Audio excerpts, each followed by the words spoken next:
இது இறங்குகிற தேவன். தேவன் என் மேல வச்ச இறக்கம். நான் பாஸ்டருடைய பையனானதுனால தெரிந்தெடுக்கப்படவில்லை. இது தேவன் வைத்த இரக்கம். இது தேவன் பாராட்டின கிருபை. ஆமென். இந்த முதல் தலைமுறை கிறிஸ்தவர்கள் இங்க இருக்கிறீங்க சிலர். இயேசுவின் நாமத்துல சொல்றேன், கர்த்தர் உங்களை விக்கிரகங்கள் நடுவில் இருந்து தெரிந்தெடுத்தார் என்றால் திடீரென்று வந்ததல்ல, தற்செயலா ஏற்பட்டதும் அல்ல. இது தேவன் உங்கள் மேல் வைத்த அவருடைய இரக்கம்.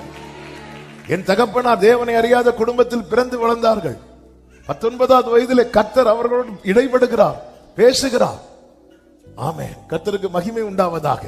அங்கிருந்து அவங்க வீட்டை விட்டு புறப்படும் போது உடுத்த உடை, கையில ஒரு பைபிள், இவ்வளவுதான் ஆண்டவர் கொண்டு வந்தார்.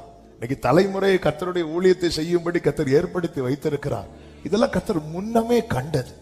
இதுல நாம் பெருமை பாராட்ட என்ன இருக்கிறது? எனவேதான் வேதம் சொல்லுகிறது, மேன்மை பாராட்டுகிறவர் கர்த்தரை குறித்து மேன்மை பாராட்ட கடவர். ஹல்லேலூயா. நம்முடைய நாங்க இப்படி பண்ணோம், நாங்க இப்படி செஞ்சோம், அதனாலதான் நாங்கள் தெரிந்தெடுக்கப்பட்டிருக்கிறோம் என்று சொல்வதற்கு ஒன்றுமில்லை. நம்முடைய நீதி எல்லாம் அழுக்கான கந்தை, கர்த்தர் பாராட்டின கிருபை. எனவேதான் வேதம் சொல்லுகிறது, ஒரு சந்ததி அவரை சேவிக்கும், அது தலைமுறை தலைமுறையாய் ஆண்டவருடைய சந்ததி எனப்படும்.